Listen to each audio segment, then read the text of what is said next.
오늘은 3, 4월 과정 9주차 진행 시간입니다. 마지막 주간이 되겠습니다. 그래서 여러분 교재 337페이지를 보세요.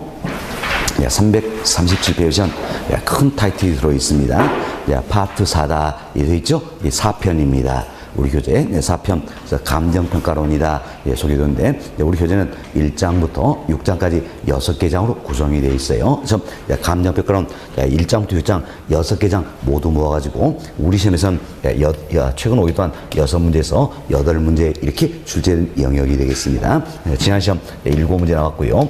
여러분 이번 시험도 6문제에서 7문제는 출제될 것이다. 이렇게 예상되는 영역입니다. 아무리 적게 나도 감정평가론 이 파트는 6문제는 무조건 나옵니다. 나오는데 그 이유가 있는 겁니다. 그런데 앞으로 7월쯤 되면 우리 시험 어떻게 치르겠다 이런 걸 확정해서 공고를 합니다. 그 공고된 내용 중에 과거를 보면 빠진 적이 없이 꼭 들어가 있는 문구가 하나가 있어요. 학개론 이 과목에서는 감정평가론 포함해서 시험을 보겠다. 이 내용은 반드시 들어갑니다.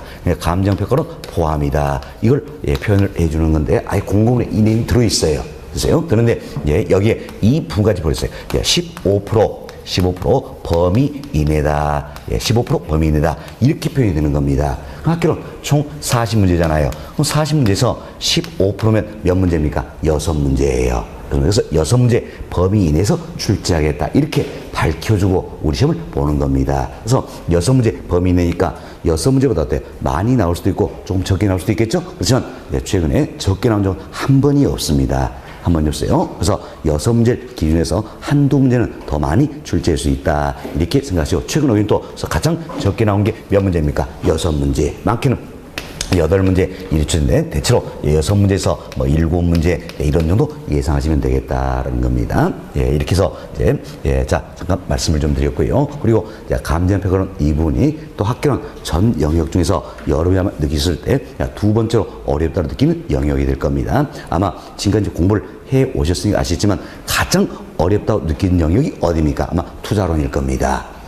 그 다음으로 어렵게 느끼는 게 감정평가론이에요. 그리고 그 다음으로 어렵게 느끼는 게 수요공급 이론이다. 이런 부분이 일반적인 겁니다. 그래서 물론 감정평가사 이 같은 경우에는 평가론 이분이 제일 쉬운 부분이 되겠지요. 그렇죠? 그래서 여기는 감정평가사 이분은 안 계실 거예요. 그리고 우리 일반적으로 따지자면 이만큼 어렵게 생각하는 부분이다. 그래서 어렵게 생각하는 부분인데 감정평가 일반부터 한 문제 정도 출제한다. 두 문제 출제는 깨끗이 포기해버리자. 이야기하고 싶은 부분이에요. 그렇지만 한두 문제 아니라 6, 7문제 나오는 파트를 포기하면 됩니까? 안 됩니까? 안 된다는 겁니다. 그래서 우리는 극복을 해야 되겠다. 흔히 피할 수 없으면 즐기라 이런 표현이 있어요. 그래서 이분도 우리가 피할 수는 없기 때문에 즐거운 마음으로 수업에 좀 임해주시면 되겠습니다. 그리고 감정평가론 이렇게 어렵게 느끼지만 다 어려운 건 아닙니다. 다 어려운 건 아니에요. 우리 교재는 1장부터 어떤 이제 6장 이렇게 6개 장으로 지금 구성이 되어 있잖아요. 구성인데 이 중에 어렵게 느끼는 게 4장입니다. 4장 2분이 좀 어렵게 느껴지는 것이고 1장부터 3장까지는 여러분들이 이해를 하신다면 충분히 할 수 있는 부분이에요. 그리고 5장, 6장 이 두 개는 뭡니까? 단순 암기입니다. 들이 냅다 외워놓으면 맞출 수 있는 그와 같은 부분들이에요. 그러니까 이 생각하시고 4장이 관건인데 사실 4장 2분이 어때요? 가장 어려운 영역을 했잖아요. 그러나 또 여기서 출제도 많이 되는 겁니다. 4장에서 서너 문제 이상 이렇게 나오는 부분이다. 그래서 제가 여러분께 이제 강의를 드리면서도 감정평가론 이 부분은 1, 2월 달에는 진행하지 않았던 부분이에요. 그래서 3, 4월, 5, 6월 이렇게 단계를 밟아서 진행하는데 3, 4월 여기에서는 다소 우리가 또 극복할 수 있는 1장, 2장, 3장 이 부분이 중심이 될 겁니다. 이 부분 중심에서 여기서 나오면 우리는 무조건 맞춰야 되는 겁니다. 맞춘다. 그리고 이제 4장에 대해서는 간단하게 설명을 드리는 겁니다. 그리고 이제 심화이론 5, 6 과정에서는 주로 이제 4장부터 6장 이 부분 중심으로 이제 설명을 또 많이 드리도록 있어요. 물론 심화이론 과정에서도 1장부터 3장도 다시 반복을 할 거예요. 하지만 4장, 6장 이 부분을 집중적으로 강의하면서 우리 인을 완성해 간다. 이렇게 생각하시면 되겠어요. 아시겠죠? 그래서 자 오늘 이렇게 말씀드린 거는 그래서 다소 평이한 내용들이 좀 들어 있습니다. 그래서 우리 극복할 수 있는 부분이다 생각하시고 잘 듣고 이해를 하시려고 노력을 좀 해보시기 바라겠습니다. 자, 그럼 이제 여러분 교재 338페이지를 보세요. 338페이지 보시면 자, 1장 감정평가 기초이론이다 소개되고 있죠. 자, 이 부분만 우리 이제 별도로 출제 경향을 말씀을 드린다면 최근 5년 동안 0입니다. 0. 지난 시험도 0입니다. 0. 그럼 이번 시험은 어떨 것인가? 0에서 1이다. 이렇게 생각하시면 되겠습니다. 그래서 이제 어때요? 지난 5년 동안 어때? 0이다. 이렇게 말씀드렸죠?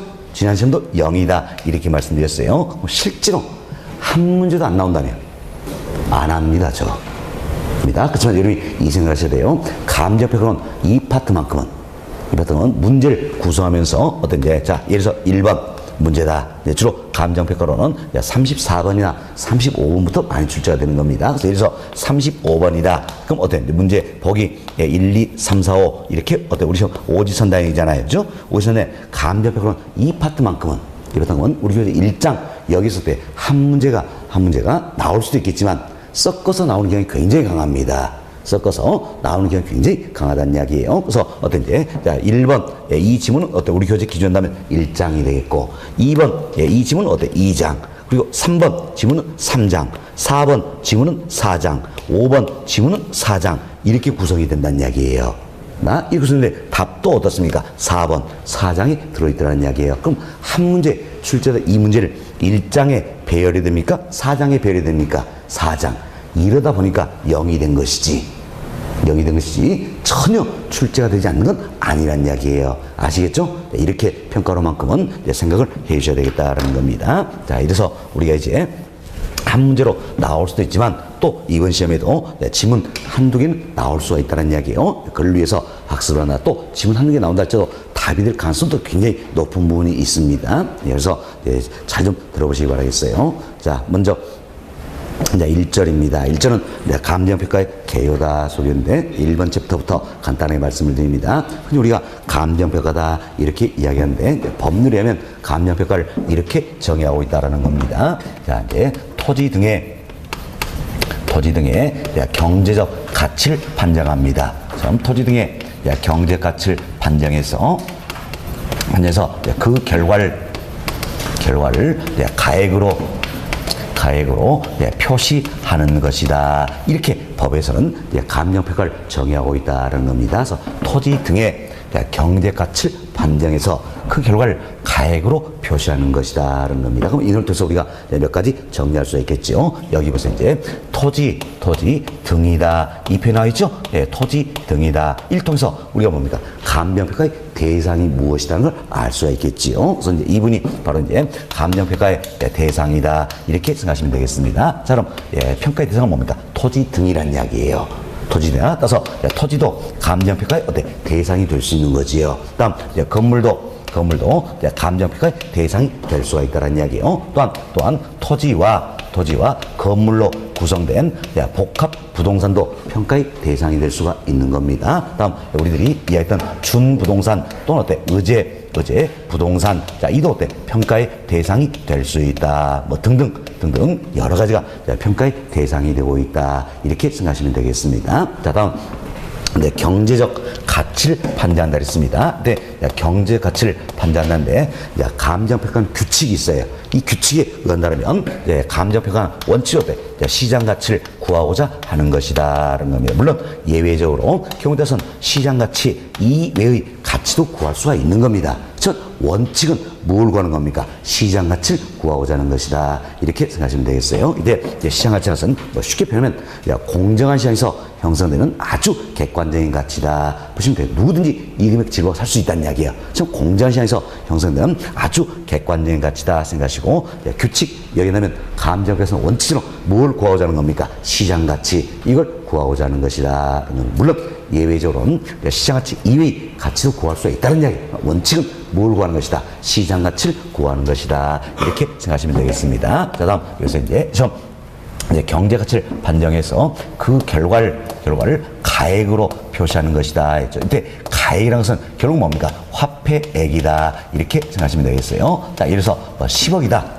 15억이다. 30억이다. 이처럼 화폐액으로 표시한다는 이야기야. 그럼 표시하는 방법은 두 가지가 있다는 겁니다. 먼저 가격으로 가격으로 표시할 수도 있고, 다음 어때? 임료 표시할 수도 있다. 그리고 이제 가격을 구하기도 하고, 임료를 구하기도 한다. 이렇게 생각하시면 되겠어요. 이때 감정평가 규칙이 있어요. 또 감정평가 실무 기준이 있습니다. 이 같은 규칙이나 지침서 여기에 나면 가액이다. 이걸 뭐라고 표현하느냐? 가격을 가액이다. 이렇게 표현하고 있는 겁니다. 그래서 여러분이 교재 보시다가 또는 모의고사나 시험 보시다가 가액이다. 이 표현이 나오면 쉽게 뭘 떠올리면 되겠어요? 가격. 이걸 생각하시면 되겠습니다. 가격이 돼서 가액이다. 이런 표현을 쓰고 있고, 임료, 이는 어떻습니까? 임대료, 이런 표현을 쓰고 있다. 그래서 이제 임대료, 여기에 줄임말이 사실은 뭡니까? 임료다. 이렇게 생각하시면 되겠습니다. 물론 부동산 시장에서는 넓은 의미에서는 가격과 임료를 포함해서 또 우리 또 가격이다 이렇게 표현하기도 하는 건 참고하시고, 여튼 이제 앞으로 가액이다 이 표현하면 쉽게 뭘 생각하자는 이야기야? 가격. 임대료는 임료다 이렇게 생각하시면 되겠어요. 그래서 때에 따라서는 이처럼 가액을 구하기도 하고, 때에 따라서는 임대료를 구하기도 한다 이렇게 생각하시면 되겠어요. 자, 이렇게 해서 저희들이 이제 감정평가의 정의를 간단하게 말씀드렸습니다. 토지 등의 경제 가치를 판정해서 그 결과를 가액으로 표시한 것을 말한다 이렇게 생각하시면 되겠습니다. 다음, 그럼 이제 무엇 때문에 이 같은 감정평가가 필요할 것인가? 필요성 간단하게 말씀드리겠는데, 먼저 우리 이런 자리에 보시다. 토지는 여러 특성이 있다는 이야기예요. 부동성이다. 부동성, 움직이지 않는다는 이야기예요. 움직이지 않기 때문에 지역 간에 이동이 됩니까? 안 됩니까? 안 되죠? 그래서 지역 간 수용급 조절이 어렵더라라는 겁니다. 다음은 부증성, 물리적으로 양을 늘릴 수가 없습니다. 그래서 수용급 조절이 어렵겠지요. 다음 개별성, 모두가 다르다는 이야기예요. 그럼 모두가 다르기 때문에 물리적 측면에서는 대체가 됩니까? 안 됩니까? 안 되죠? 되죠. 그래서 일물 일가의 법칙도 적용되지 않는다는 이야기예요. 뭐 등등 여러 특성을 해서 부동산 시장에서는 어때? 수용급 조절이 어렵더라. 그래서 수급 조절이 곤란하다라는 거. 밑에 수급은 뭡니까? 수요 공급을 뜻하는 거죠. 수급 조절이 곤란하다. 참 수급 조절이 곤란하기 때문에 시장기후 스스로 힘에 의해서는 균형 가격이 성립될 수 있어요, 없어요? 없다라는 거지요. 참 시장기후 스스로 힘에서 균형 가격이 성립되었기 때문에 시장은 완전해집니까? 불완전해집니까? 불완전해진다. 그래서 부동산 시장은 불완전 경쟁 시장이다 할 수 있겠죠. 참 부동산 시장은 불완전한 이야기. 시장이 불완전해서 시장기후 스스로 힘에서는 균형 가격이 형성되지 않는다는 이야기예요. 우리는 적정 가격을 알아볼 필요가 있어요, 없어요? 있다라는 거죠. 따라서 우리는 이제 적정 가격을 알아볼 필요가 있다는 겁니다. 그래서 어떤 이제 감정평가라는 제도를 도입하게 된다 이렇게 보시면 되겠어요. 결국 감정평가를 비롯해 하는 토지의 대표인 특성이 있습니다. 뭐가 있습니까?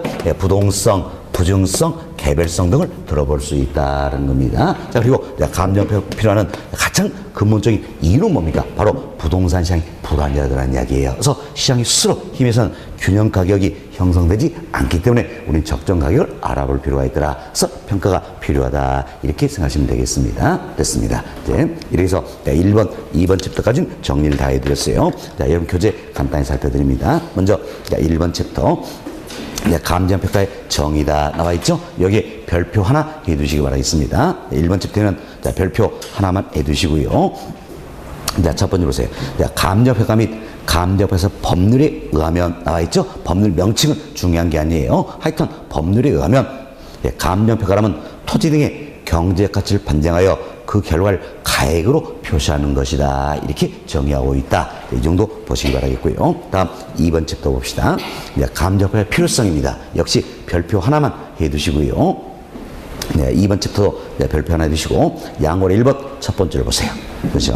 부동산은 고정성 나와 있죠. 고정성이 뭡니까? 지리적 위치가 고정되어 있다. 우리 여기서 했던 뭘 이야기합니까? 부동성. 이걸 이야기하겠죠? 부동성. 부동성, 부증성 등의 자연적 특성으로 균형가격 성립이 제한되며 개별성의 특성으로 일물 일가의 법칙이 적용되지 않는다는 이야기예요. 결국 이처럼 부동성, 부증성, 개별성 이 같은 특성으로 인해서 시장 수습 힘에서는 균형 가격이 성립되지 못한다. 그래서 우리는 적정한 알아보기죠. 감정평가를 필요케 한다. 이렇게 생각하시면 되겠습니다. 자, 이런 점도 이해하시고요. 다음 양골 2번입니다. 더 구체적으로 소개를 하고 있는데 여기서는 하나만 우리가 기억하자는 이야기예요. 자, 감정평가는 가장 근본적인 이유는 어디에 겁니까? 시장이 불안전하기 때문이다 라는 겁니다. 그래서 동그라미 1번 보세요. 자, 합리적 시장의 결여로 인한 필요성이 나와있죠? 부동산 시장은 합리적 시장이 결여되어 있다는 이야기예요. 이때 보세요. 합리적 시장이 결여되어 있다는 이야기는 결국 시장은 완전하다, 불완전하다, 불완전하다는 이야기예요. 그래서 감정평가를 필요로 한다. 이렇게만 생각하시면 되겠습니다. 나머지는 참고할 내용들이에요. 자, 이런 정도만 여기서는 이해되시면 되겠고요. 다음 페이지로 넘어갑니다. 자, 세 번째 챕터예요. 339페이지입니다. 세 번째 도시는 감정평가의 기능이다 소개되고 있죠. 네. 자, 감정평가의 기능이다. 기능 나오면 항상 우리는 뭘 떠올리지 않습니까? 역할 이걸 떠올리자 그랬죠. 그래서 이제 기능 이 표현 나오면 역할이다. 그래서 감정평가라는 제도가 있기 때문에 할 수 있는 일이다. 이렇게 생각하자 그랬어요. 만약에 감정평가는 제도가 없다면 이와 같은 일은 할 수 있어요, 없어요? 없다는 거예요. 감정평가라는 제도가 있기 때문에 할 수 있는 일이다. 이렇게 생각하시면 되겠습니다. 감정평가 기능도 크게 두 가지로 구분할 수가 있다는 겁니다. 하나는 정책적 기능이라는 게 있어요. 그리고 또 하나는 일반 경제적 기능이다. 이렇게 해서 학자에 따라서 두 가지로 나누어 설명하게 된다는 겁니다. 이때 정책적 기능이라는 것은 감정평가라는 제도를 통해서 정부의 부동산 정책으로 부동산 정책을 뒷받침시켜주는 기능을 말한다라는 겁니다. 그래서 정부 정책과 관련된다 생각하시고, 다음 일반 경제적 기능이다. 이래서 하세요. 부동산 시장은 완전합니까? 불완전합니까? 불완전하지요. 그래서 감정평가는 이 제도를 통해서 시장의 불안전성을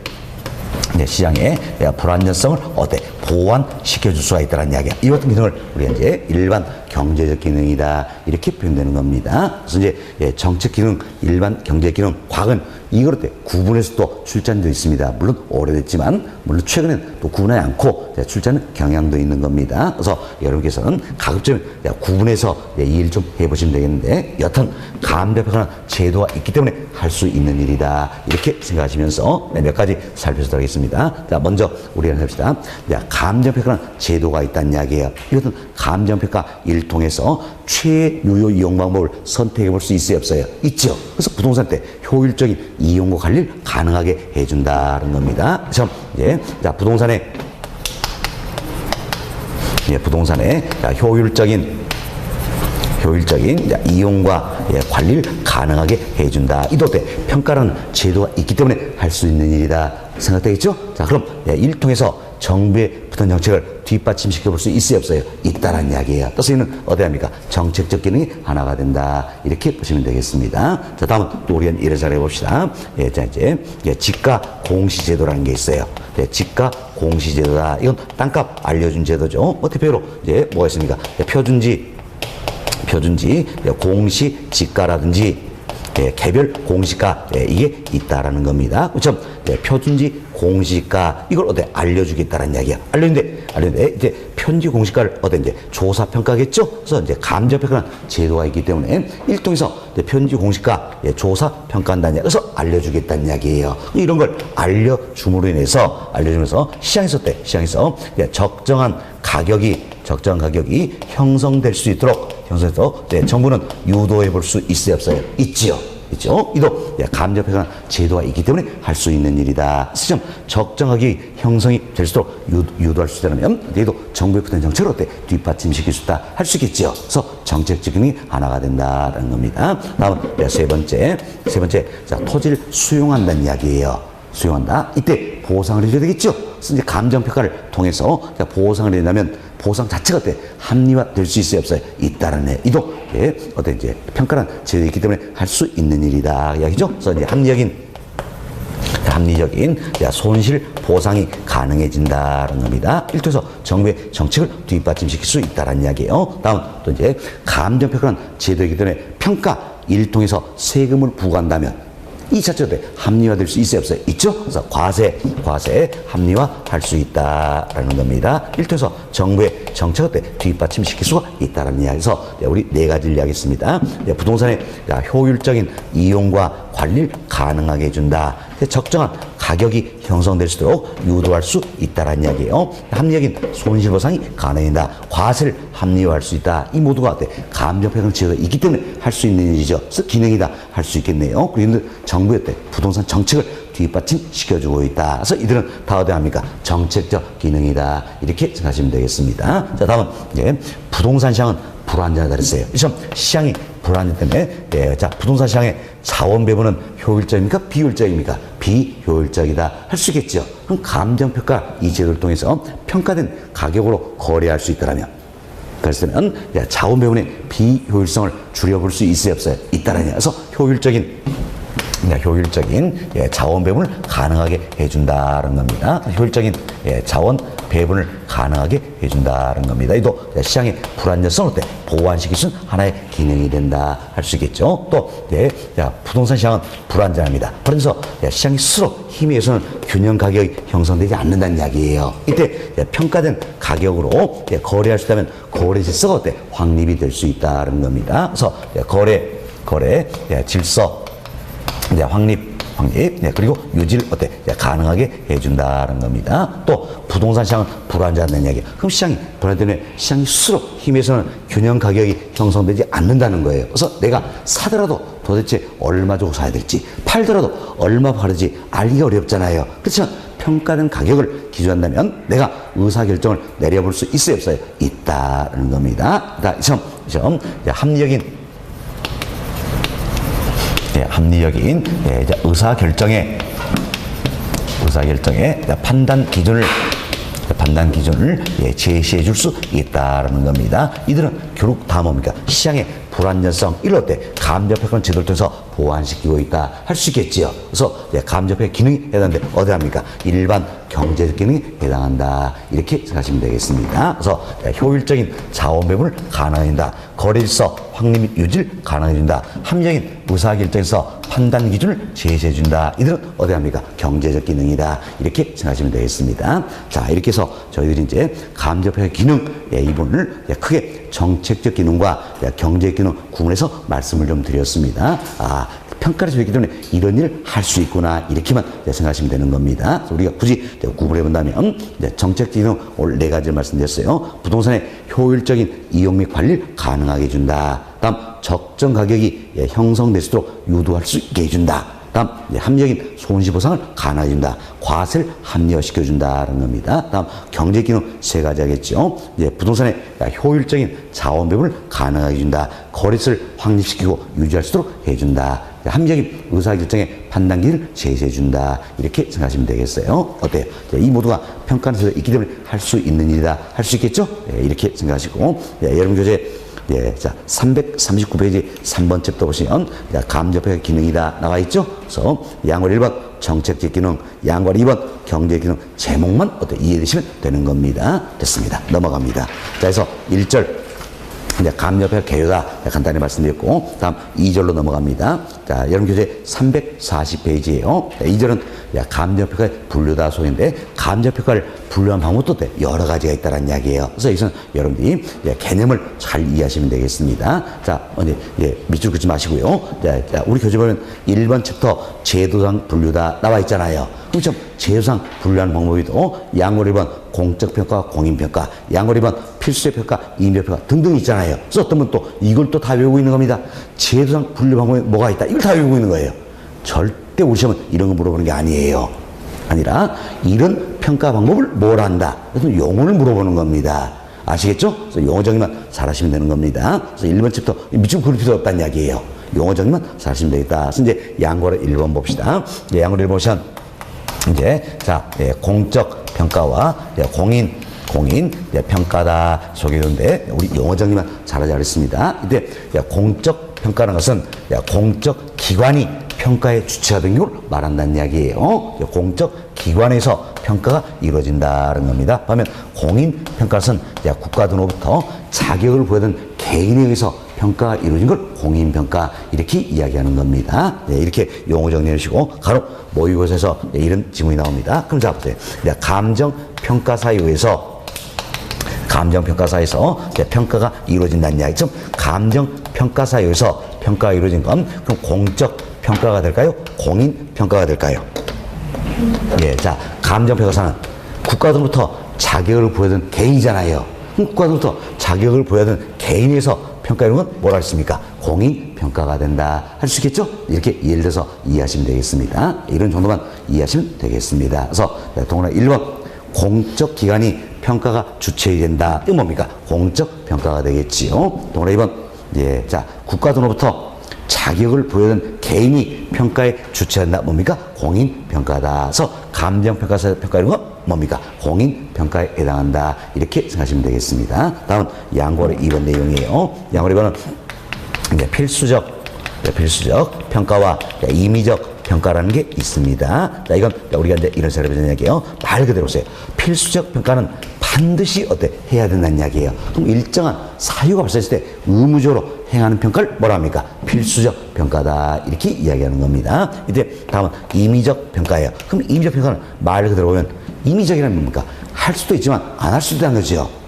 그래서 일정한 사유가 발생했을 때 할 수도 있지만 안 할 수도 있다는 이야기예요. 이게 임의적 평가다 생각하시고 이분도 마찬가지로 이제 개념 정리했으니까 예를 통해서 어떻게 하는지 구분이 좀 될 수 있어야 된다는 겁니다. 먼저 우리 이제 이런 예를 한번 해봅시다.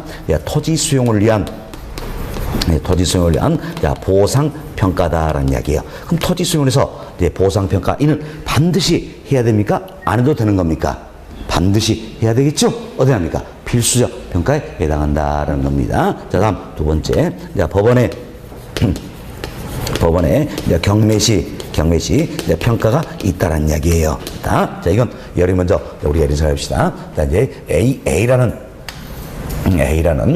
부동산에 대해서 법원에서 경매를 진행한다는 이야기야. 그럼 경매를 진행할 때 법원은 자 최저 매각 가격 이런 걸 결정합니다. 그럼 최저 매각 가격 이 결정해서 알려준다는 이야기예요. 알려준다. 그래서 최저 매각 가격이 30억이다. 이 결정해서 알려준다는 이야기예요.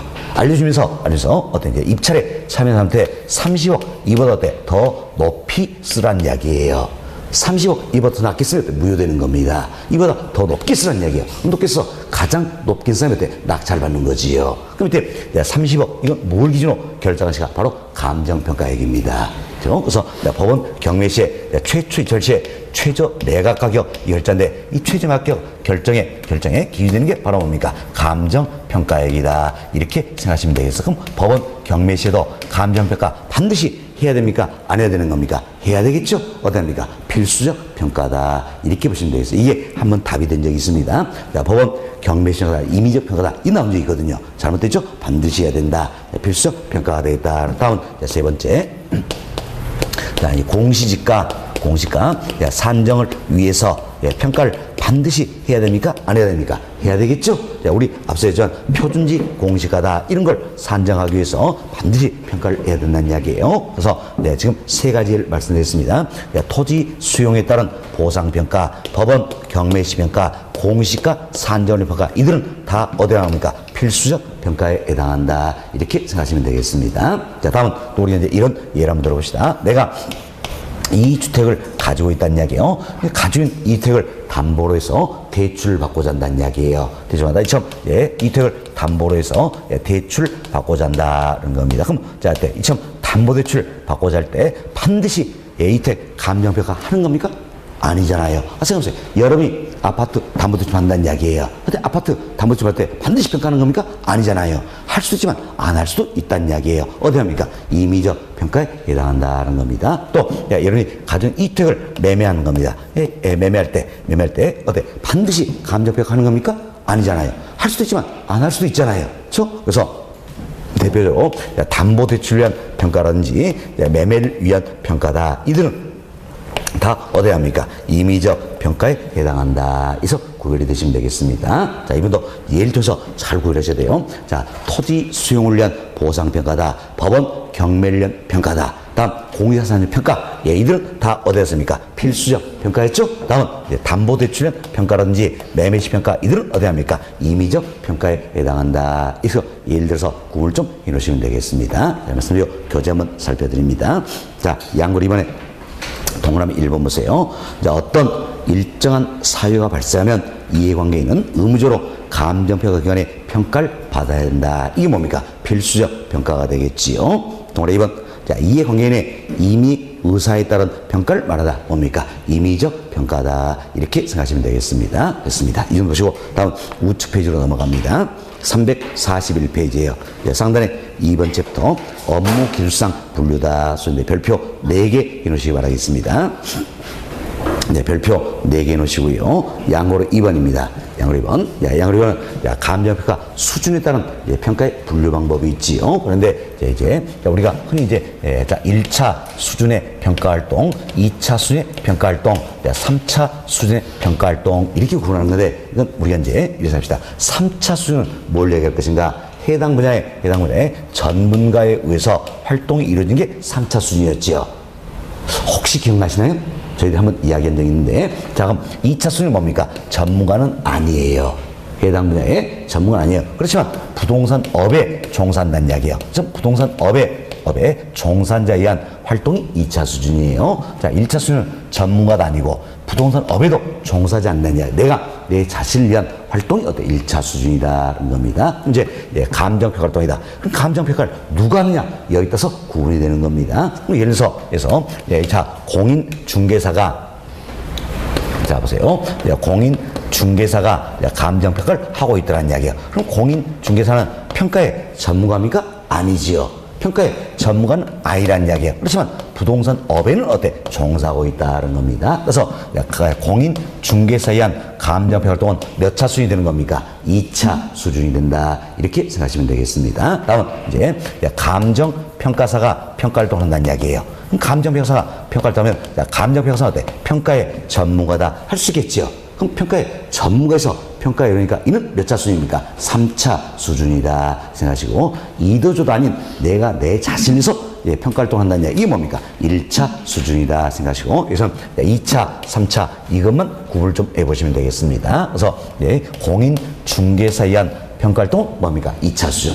다음 감정평가활동 뭡니까? 3차 수준이다. 이렇게 생각하시면 되겠습니다. 됐습니다. 자, 그래서 양골 이번에 동그라미 2번 한번 봐보세요. 첫 번째를 공인중개사 등등 부동산 관련 업무 종사자들이 자신들의 업무와 관련하여 행하는 평가가 몇 차 수준입니까? 2차 수준이 되겠죠. 또 3번 감정평가사 같이 부동산 감정평가에 대한 전문가가 행하는 평가가 뭡니까? 3차 수준이다. 이렇게 보시면 되겠습니다. 이거 보시고 다음 양골 3번. 특히 양골 3번 내용도 잘 이해하셔야 되는 겁니다. 잘 이해하시는데 먼저 우리가 이제 이분 말씀에 앞서서 하나 용어 정리를 좀 해주도록 하겠습니다. 근데 기준 시점이라는 게 있어요.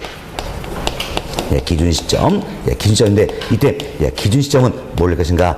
감정평가액을 결정하는데 기준되는 날짜를 말하는 겁니다. 자, 그럼 우리가 이런 생각을 한 이야기요. 자, 이게 시간의 흐름입니다. 자, 시간의 흐름인데, 자, 여기가 이제, 예를 들어서, 2018년 5월 1일입니다. 그리고 여기가, 2018년 1월 1일이라는 이야기. 여기가 2017년 5월 1일이라는 이야기예요. 5월 1일이다. 그럼 잡으세요. 이제, 이 같은, 자, A라는 부동산에서도, 2017년 5월 1일 현재 가격과 2018년 1월 1일 현재 가격과 5월 1일 현재 가격은 항상 같습니까? 다를 수 있는 겁니까? 다를 수 있죠. 시간의 경우에 따라서 부동산 가격은 변할 수가 있다는 이야기예요. 그럼 우리는 이 시점을 기준으로 평가하느냐, 이 시점을 기준으로 평가하느냐, 이 시점을 기준으로 평가하느냐, 여기에 따라서 평가액은 같습니까? 다를 수 있습니까? 다를 수 있다는 이야기예요. 그럼 언제 기준으로 평가하느냐? 아주 중요한 내용이 된다는 이야기예요.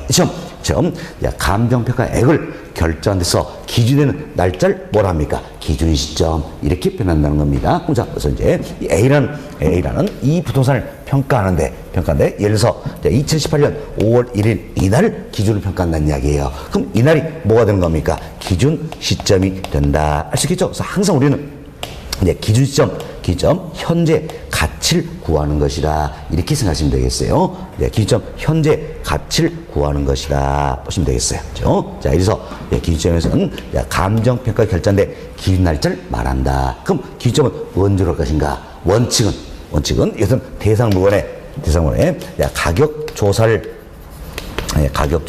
완료한 날짜로 한다는 이야기예요. 가격 조사를 완료한 날짜로 한다. 이게 이제 원칙입니다. 자, 기준점은 언제로 합니까? 가격 조사를 완료한 날짜로 한다. 이게 원칙이에요. 그럼 자, 우리가 먼저 원칙만 가지고 이야기를 한번 해봅시다. 그런데 자, 여기 보세요. 이제 자, 이와 같은 A라는 부동산을 평가해달라. 여기서 의뢰인이 감정평가를 의뢰를 해왔다는 이야기예요. 언제? 2018년 4월 20일 날 의뢰를 했다라는 겁니다. 의뢰를 했다. 그럼 이제 평가사가 어떻습니까? 급속 계약하는 겁니까? 아니에요. 과연 내가 할 수 있는 것이가 검토를 해보겠죠? 할 수 있다는 이야기. 그럼 이제 계약을 하겠죠. 그래서 4월 20일 날 평가 계약을 체결한다는 이야기예요. 체결하고 4월 22일부터 4월 26일까지 현장 조사를 실시하고 완료했다라는 겁니다. 자, 그리고 4월 27일부터 4월 28일까지 가격 조사를 실시하고 완료를 했다는 겁니다. 그리고 4월 29일 날 평가 보고서를 작성했습니다. 자, 4월 30일 날 평가 보고서를 의뢰인에게 전달했다는 겁니다. 그럼 이 같은 가정하에서 우리가 기준점을 찾아보자는 이야기예요. 자, 기준점은 원칙은 언제 전달했습니까? 가격 조사를 완료한 날짜를 했지요. 그럼 가격 조사를 완료한 날짜는 언제 됩니까? 4월 28일이 되겠지요. 그렇죠? 4월 28일이다. 그래서 이 A라는 이 부동산의 가치를 평가하겠는데 며칠 기준을 평가하는 겁니까? 2018년 4월 28일 이날을 기준으로 평가하겠다는 이야기예요. 그래서 이날 현재 가치를 산정하게 된다. 이렇게 보시면 되겠습니다. 자, 그래서 기준점은 원칙 잘 기억하셔야 됩니다. 언제 한다? 가격 조사를 완료한 날짜로 한다. 뭘 완료한 날짜? 가격 조사를 완료한 날짜로 한다라는 겁니다. 굉장히 출제가 많이 됐던 겁니다. 그래서 말 바꾸기를 아주 많이 하는 겁니다. 자, 이제 이런 식으로 우리 시험 출제한다는 이야기예요. 기준 시점이란 이제 감정평가사가 평가 보고서를 작성 완료한 날짜로 한다. OX, X 잘못됐죠? 다음 기준이란 의뢰인이 감정평가를 의뢰한 날짜로 한다. X 잘못됐죠? 그래도 사람들이 다 맞춰버리니까 또 이렇게 말 바꾸는 겁니다. 기준 시점이란 현장 조사를 완료한 날짜란다. X. 잘못됐죠? 여기 속으면 안 된다는 이야기예요. 현장 조사가 아니라 뭡니까? 가격 조사예요. 자, 저기에서 기준은 언제 한다? 가격 조사를 완료한 날짜란다. 이렇게 생각하시면 되겠습니다. 이게 원칙이다. 잘 기억하시고요. 다음 예외가 있습니다. 근데 의뢰인이 의뢰인이 2018년 4월 20일 날 의뢰를 A 부동산 평가해달라 의뢰를 해왔어요. 의뢰인이 이렇게 제시했다는 이야기예요. 자, 2017년 5월 1일을 기준으로 평가해달라 이렇게 의뢰를 해왔습니다. 그럼 결국 기준점을 언제로 잡아달라는 이야기예요. 2017년 5월 1일로 잡아달라는 이야기잖아요. 그렇죠? 아직까지 가격조사 했어요, 안 했어요? 안 했잖아요. 원칙은 언제 안 됐어요? 가격조사를 완료한 날짜란 날 했어요. 그럼 아직까지 가격조사 때 안 했다는 이야기예요. 얘들아, 이 같은 경우에 어떻게 생각하세요? 이처럼 기준점이 미리 정해진 경우보다 할 수 있겠지요. 그럼 미리 이때는 어떻게 생각하? 2017년 5월 1일 이 날짜를 기준으로 2017년 5월 1일 이 날짜를 기준으로 가격조사가 가능한 경우에만 기조로 할 수 있다. 이렇게 정하고 있다는 규칙에서.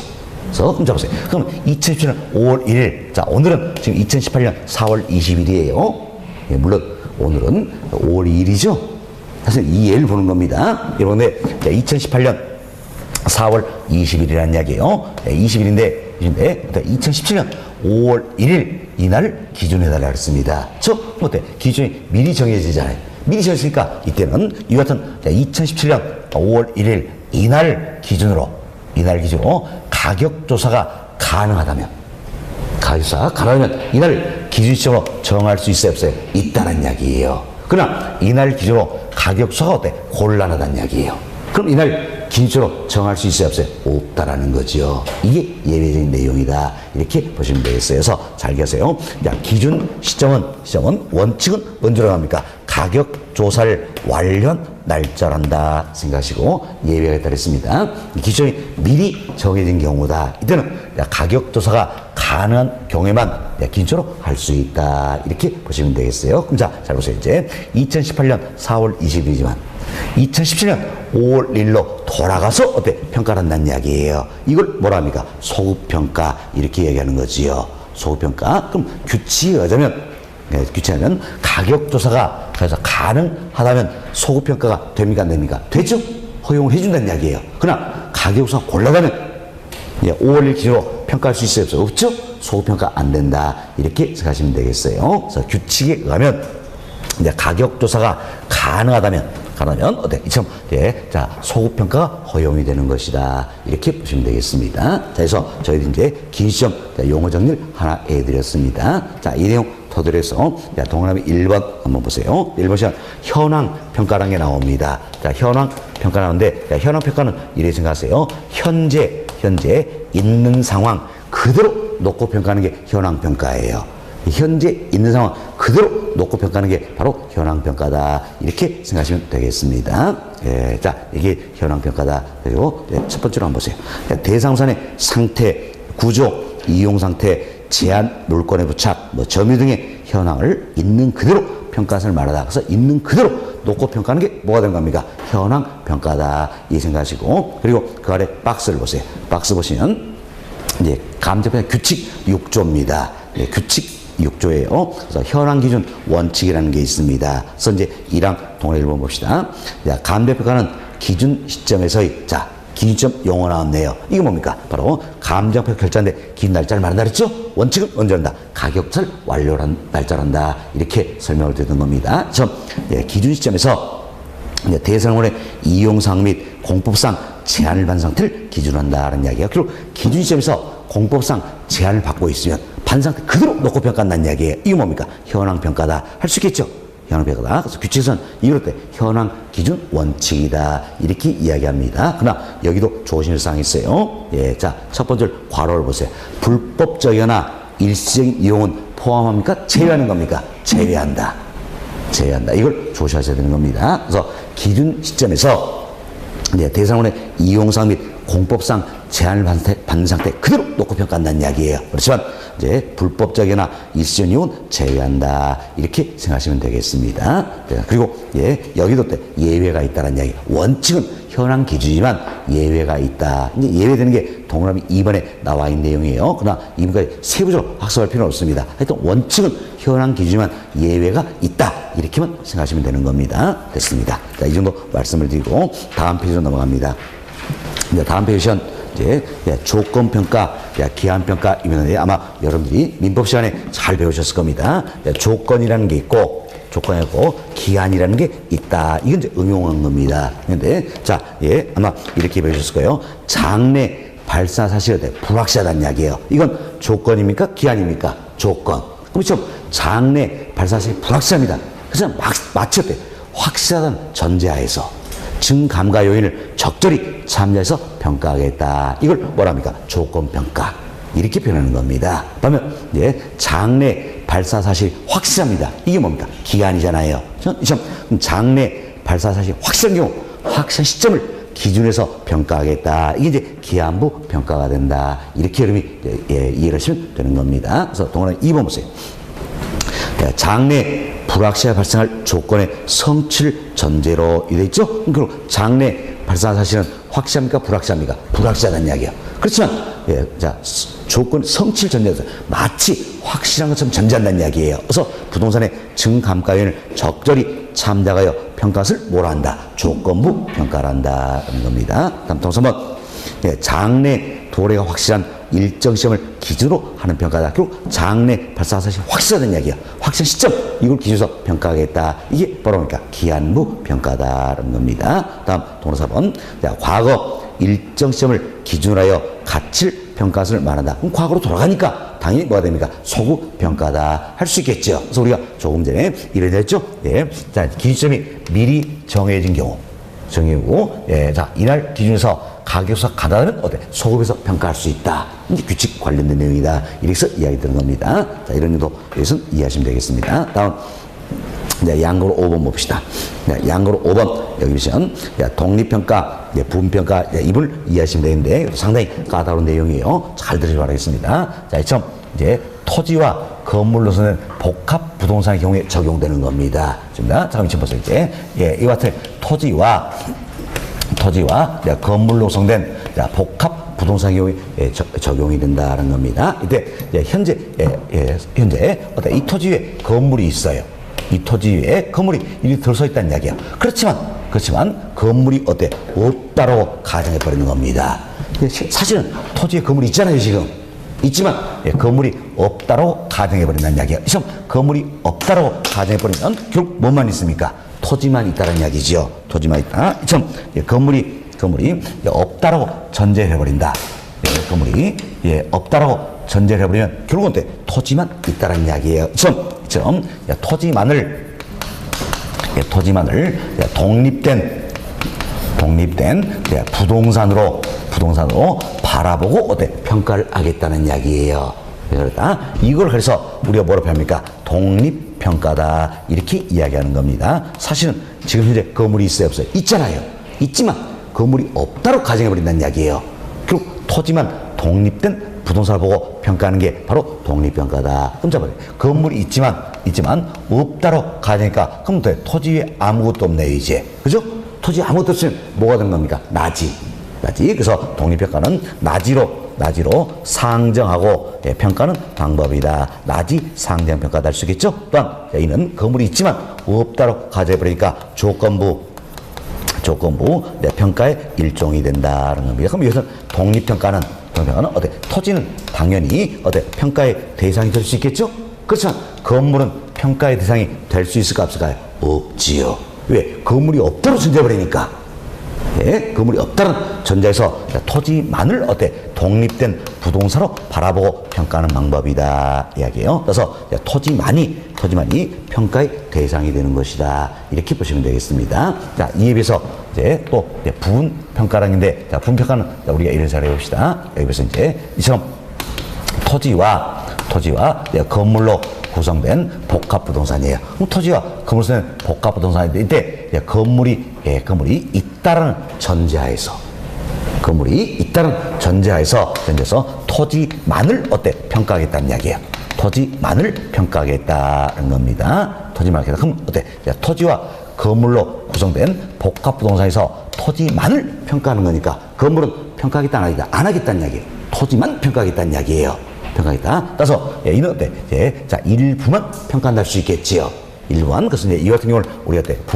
부분 평가다 이렇게 이야기하는 겁니다. 부분 평가다. 그럼 어때? 있는 그대로 놓고 평가하니까 이는 어때? 현황 평가의 일종이 되겠지요.